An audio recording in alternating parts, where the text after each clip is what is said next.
The narrative dates back to the 60s, when the Nigerian youth assumed leadership upon independence. The story soon changed as different events were unveiled.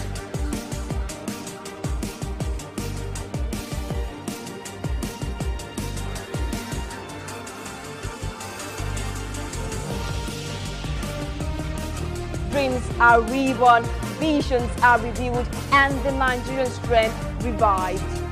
Thus, the emergence of Nigerian youth in politics.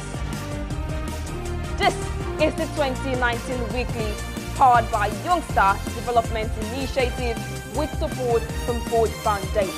2019 Weekly, the voice of youth in politics. Hello and welcome to 2019 Weekly, powered by Youngsters Development Initiative with support from Ford Foundation. My name is Ifenla and with me is a beautiful Anne.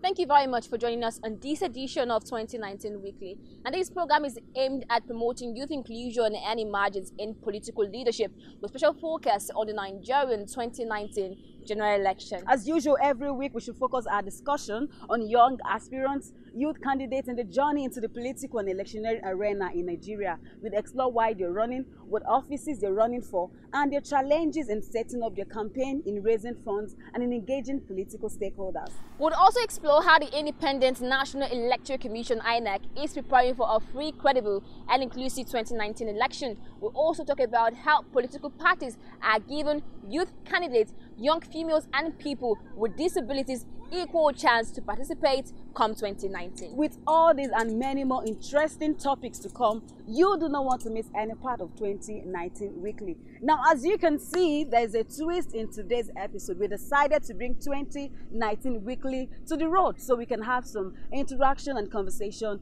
with Nigerian youths. Yes, and for this purpose, we will be conducting several interviews today on The Move. Stay with us.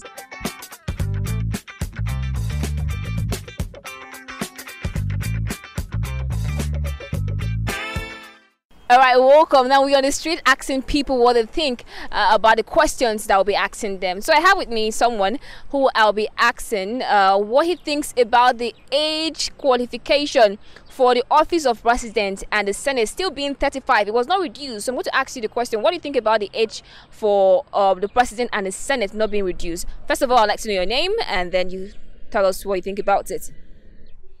Well, my name is Peter Ayame. I'm Abuja based, and that's my name, yeah. So, what do you think about the age for president, for president, and also Senate not being reduced? Other qualifications were reduced, but then the one for president is not reduced, and the one for Senate is still 35.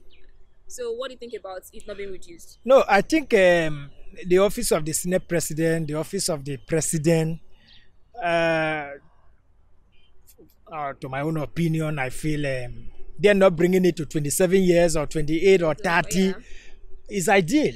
It's ideal because the youthfulness in the age bracket of 25, 26, 27, 30 is not the type of age bracket that should be in the office of the presidency. Why would you say that? Yeah, I have to say that because there is exuberancy. When it comes to youths, there is exuberancy. From the age of 35 upward, there is a little bit of calmness. That is the truth about that. There is a little bit of calmness. Let me take you back to the military era. Sometimes when you see the pictures or photographs of these guys, those days when they were in power, the military guys, these were people between 32, 35, 40, 42. Even Buhari was just 42 years when he became head of state. But when you see their pictures, you would think they were grown-up men. No. Gowon was 32 years when he became the president or the head of state. So for them not to reduce the office of the age limit of the office of the presidency, I support it. I support it holistically. There's no doubt about that. Okay. Go around all over the world. You will see that you will have commissioners, governors at age of 28, 30, but you can never see a president or prime minister falling below 40-something years. Okay. 40-something years, 35 upward is okay. Right. Yes. Right. But what's your opinion now that we actually practice democratic system of government? Do you think it's open enough to accommodate Nigerian youths? Yeah, why not? We have to take it. The youth have to go out and come out. Okay. Since we can be voted for, and then we can vote. So the youth, we need to stand up. This is the time that we need to stand up and vote.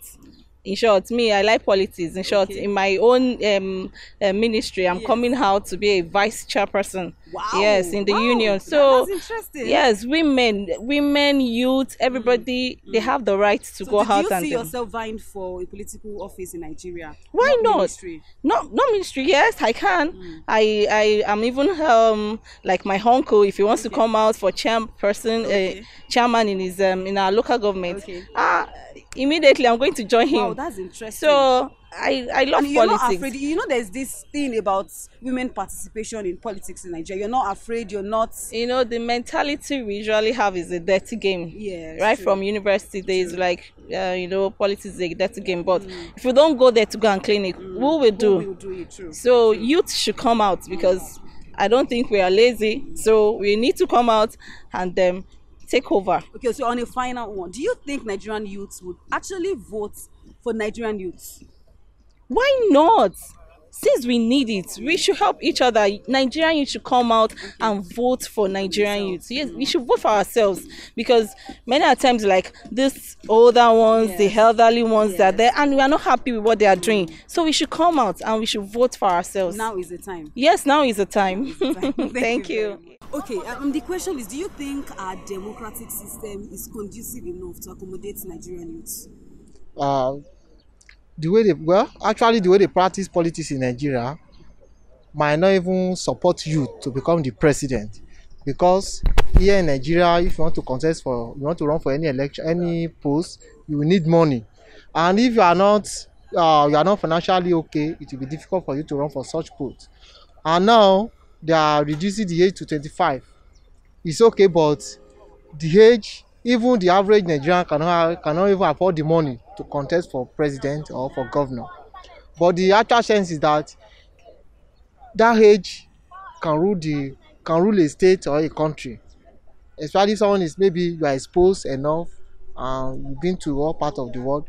Why not? Someone can rule a country. Yeah, do you think Nigerian youths can come out to vote for youths like themselves? Why? Yes, no. If you have a youth that have a good ideology, that is articulate, that can represent Nigerian youth, the youth will vote for them. And we know that if we could see the trust in him, that this person can really lead us well, youth will also vote for him. And it doesn't matter that maybe the age should be around that age of 25, but at least we need a youth to rule the country. If we can have a good man, maybe age of 40, 45, 50, it's okay. But anything maybe 55, 60, their grandpa, they should go and sit down and they allow the youth to rule. Right. So we have a lot of youth that are articulate, that they have good ideology. There are a lot of them politicians, but most of them, it's because there's no financial capacity for them to run for such posts. So you believe in Nigerian youth? Yes. All right. Thank you very much.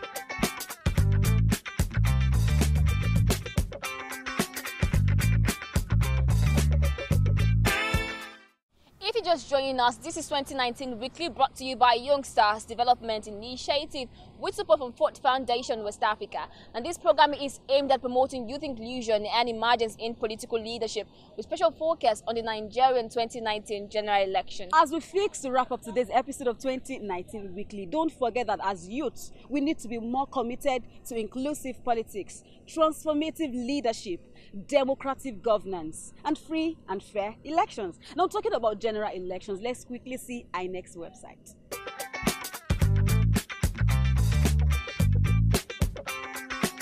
This is how much we can take today. Next week, when we return, we'll bring another twist to 2019 Weekly, still on youth running for political office in Nigeria. And if you're out there, you're sitting down and watching us, you believe you have the capacity, the capability, and the ability to serve Nigeria through politics, we have just one message for you.